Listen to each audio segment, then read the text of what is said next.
Hello guys, back to my channel. আমি ঝুমা। তো তোমরা সবাই কেমন আছো? আমি তো খুবই ভালো আছি। সবাইকে জানাই গুড মর্নিং। তো আজ সকালটা শুরু হয়েছে গুড মর্নিং মাছ দিয়ে। কি বলো তো, ঘুম থেকে উঠে দেখি তোমাদের দাদাভাই অনেকগুলো মাছ নিয়ে চলে এসছে। তো এই দিকে দেখো মাছগুলো কোথা থেকে এনেছে সেটা আমি আগে বলি। আমার দাদাবাবু ফিশারি থেকে মাছ ধরে পাঠিয়ে দিয়েছে। তো অনেক ভোরবেলা আমার দাদাবাবু ফোন করেছিল, ভোর প্রায় 3টের সময়, যে তার অনেকগুলো মাছ আছে ফিশারিতে, ধরা হয়েছে, বিক্রি হবে, সেখান থেকেই আমাদেরকে কিছু মাছ দেবে। তো সেখানেই তোমাদের দাদাভাই অনেক সকালবেলা ভোরবেলা, বলতে গেলে 5টা 5:30টার দিকে উঠে চলে গেছে মাছ আনতে। তো এই মাছগুলোই নিয়ে এসছে। তারপরে আমি তোমাদের দাদাভাই চলে যাওয়ার পর আমি কিছুটা টাইম আবার শুয়ে পড়েছিলাম। উঠেছি প্রায় 9:30 10টার দিকে। তো বলতে গেলেও তখন আমার সকাল। যাই হোক, উঠে দেখি এতগুলো মাছ এনেছে। সব মাছ আমায় কাটতে হবে, কারণ বাবা মা কেউ কাটবে না, বাট আমাকেই কাটতে হবে। তো দেখে তো বুঝতেই পারছো কত বড় বড় মাছ। আমি এই ফার্স্ট টাইম এত বড় বড় মাছ কাটছি। আমার যে অবস্থা হচ্ছিলো সে তো আমি ছাড়া আর কেউই বলতে পারবে না।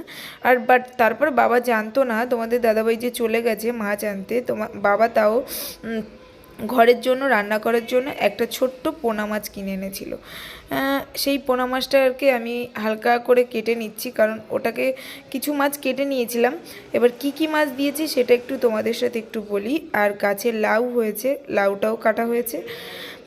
একদিকে দিয়েছে তোপসে মাছ, সরি তোপসে না, কালবোস, তেলাপিয়া, আর একটা হলো গিয়ে ওটাকে তো ফলি মাছ না কি মাছ বলে, আর পাঙ্গাস মাছ।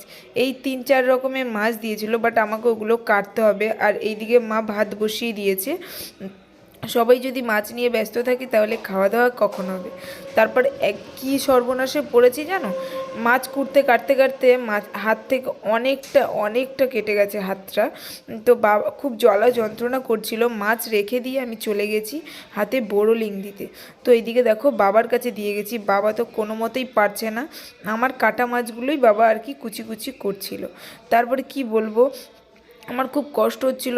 এমনভাবে হাতটা কেটেছে না, মানে কি বলবো, তোমাদেরকে বলে বোঝাতে পারবো না। ভেতর থেকে মানে মাংস সমেত পুরো কেটে বেরিয়ে এসছে।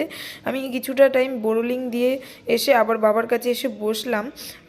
দেখলাম বাবা কি করছে। বাবারও কাটতে খুব কষ্ট হচ্ছিল। বাবা কিছুটা টাইম মানে অনেকক্ষণ ধরে বসে থাকতে পারে না। বাবার পায়ে একটু সমস্যা আছে, সেটা আগে তোমাদেরকে বলেছিলাম কি সমস্যা। তারপরে আমি কিছু কেটে রেখা মাছগুলো বাবা কুচি কুচি করে পিস পিস করে দিচ্ছে। দেখো কতটা মানে বোরোলিং দিয়েছি, বোরোলিংয়ে মানে ব্লাড এমনভাবে বেরোচ্ছে যে বোরোলিংটাও হাতে ঠিকঠাক করে বসছে না। তো দেখো কতটা ডিপ করে কেটেছে। আর খুব কষ্ট হচ্ছিল, খুব জ্বালা যন্ত্রণাও করছিল। কিছু করার নেই। তারপরও বাবা যতটুকু পেরেছে মাছ কেটেছে। তারপর আমি আবার নিয়ে বাবার কাছ থেকে কেটেছি। তারপর কাটতে কাটতে মার অনেকটা আনাজ কোটা বাকি ছিল, সেই আনাজটা আমি ওই হাত নিয়েই কেটে দিয়েছি। কি করব, হাতে হয়তো দেখতে পাচ্ছ বোরোলিং আছে তাও লাগানো। ওই অবস্থায় মাকে একটু হেল্প করছিলাম উচ্ছে আলুটা ভাজার জন্য। ওটা আর কি কোটা হয়নি। মা মাছের জন্য আনাজ আর সব যা যা সবজি লাগবে কেটে নিয়ে চলে গেছে রান্নার ঘরে ভাত বসাতে।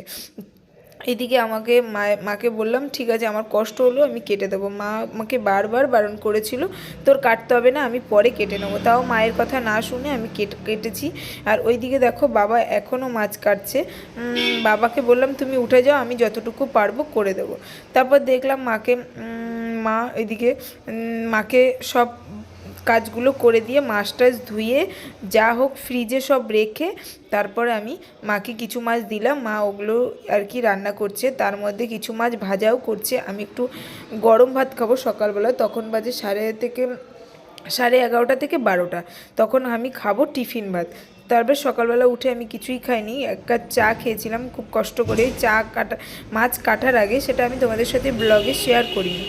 তারপর গাইজ দেখো মা এদিকে মাছ ভাজা করছে, আর বাবা বাইরে কিছু জামা প্যান্ট ছিল ওগুলো ঘরে এনেছে। আর এইদিকে আমার জন্য ভাত বেড়ে রেখে দিয়েছে। জাস্ট মাছ ভাজাটা এখনও হয়নি বলে আমি এখনও খেতে বসিনি। সকালের পরের আগের দিনের দুপুরবেলার কিছু মানে সবজির তরকারি ছিল নিজেদের গাছের ডাঁটা, আর এইদিকে মাছ ভাজাও করে নিয়ে চলে এসেছি। এবার আমি নিচে বসে রোদে বসে খাবো। রোদে বসে খেতে কিন্তু শীতের সময় বেশ মজা। আমার এইদিকে খাওয়া হয়ে গেছে, আর এইদিকে মা এখনও খাচ্ছে। মা আমার পরে খেয়েছে, মারও খুব খিদে পেয়েছিল, তাই আমি মাকে বললাম রান্না বন্ধ করে এখন খেয়ে নাও, পরে ওখানে আবার রান্না শুরু হবে। এদিকে মাকে মাছ ভাজা দিয়ে আমি চলে এলাম মায়ের সাথে একটু কাজে হেল্প করতে রান্নার ঘরে।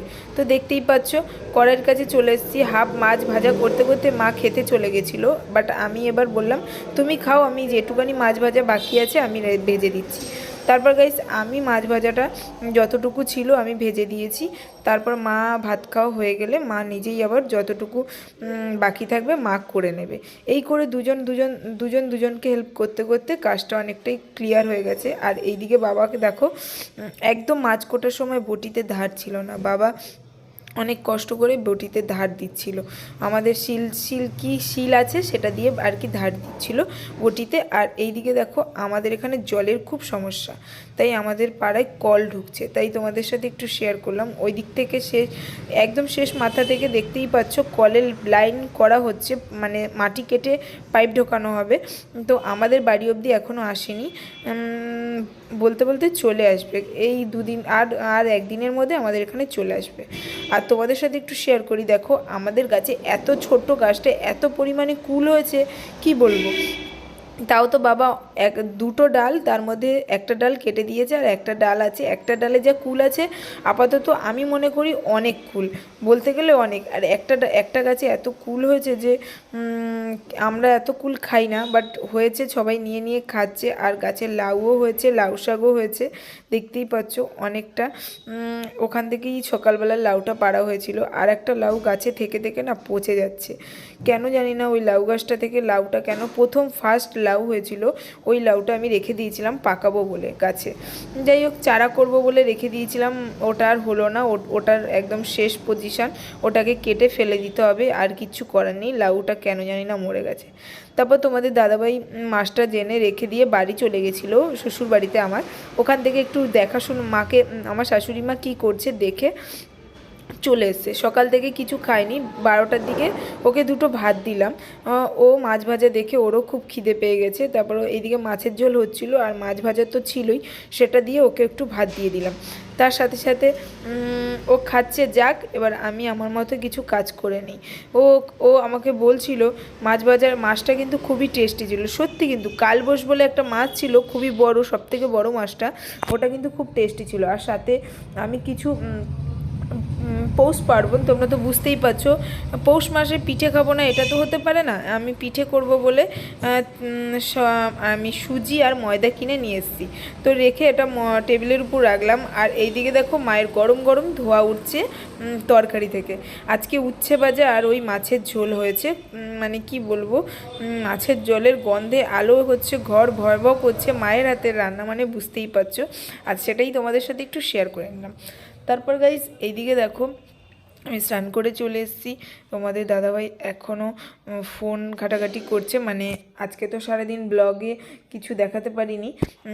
আমাদের 2-3টে চ্যানেল তোমরা তো জানো, সেই চ্যানেলে আমাদের একটা চ্যানেল আছে ঝুমা দীপক প্র্যাঙ্ক, সবাই একটু সার্চ করে নিও যারা আমার এই ভিডিওতে দেখছো। তারপর গাইস বাইরে গেলাম, বাইরে ভীষণ রোদ উঠেছিল, স্নান করে একটু রোদে না বসলে ভালোই লাগে না শীতের সময়।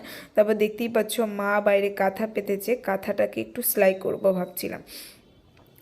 তখন মা অনেকটাই ব্যস্ত ছিল। তারপর মা খাওয়া দাওয়া করে কাঁথা সেলাই করতে বসে পড়েছে, আর আমরা এখনও অবধি খাইনি।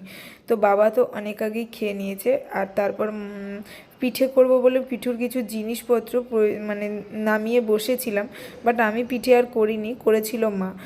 মাকে দেখিয়ে দিয়েছিলাম, মা করেছে ইন্ডাকশান ওভেনে। মা এই ফার্স্ট টাইম করলো। তারপর গাইস এই করতে করতে আমাদের বিকেলটা কেটে সন্ধে হয়ে গেল। এদিকে দেখো সকালে বিকেলবেলা মানে দুপুরবেলা যে পিঠেটা করেছিলাম প্রায় 2-3টের সময়, সেই পিঠেটাই আর কি তারা সন্ধেবেলার দিকে টিফিন হিসাবে খাচ্ছে।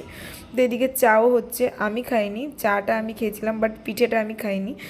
তারা এখন সবাই মিলে পিঠে খাচ্ছে, আর তোমাদের দাদাভাই খেয়ে নিয়েছে আগে, আর বাবা আর মা খাচ্ছিল। আমি এর সাথে তোমাদের সাথে একটু ব্লগটা শেয়ার করে নিচ্ছি। প্লিজ সবাই যারা যারা আমার ভিডিও দেখছো আমার পরে আমার প্র্যাঙ্ক চ্যানেলের ভিডিওটাও সবাই একটু সাপোর্ট করো আর আমার সাথে থেকো। আর অসাধারণ লাগছিল সারাদিন পর সন্ধেবেলা একটু চা খেতে, কি বলবো, আমার চা তো খুবই ভালো লাগে। আমি যখন তখন চা খাই, কিছু করার নেই, আমার এত ভালো লাগে, মুডটাই আমার ফ্রেশ হয়ে যায়। আমরা একটু রেডি হয়ে সবাই মিলে ফুল মেলায় চলে গেছি। তো আমাদের এখানে ফুল মেলা হচ্ছে, এই ব্লগের ভিডিওটা তোমরা পরের নেক্সট ব্লগে পেয়ে যাবে। সবাই একটু সাথে থেকো, পাশে থেকো, সবাই একটু বেশি বেশি করে সাপোর্ট করো, সবাই সাবস্ক্রাইব করে দিও। Bye, tata.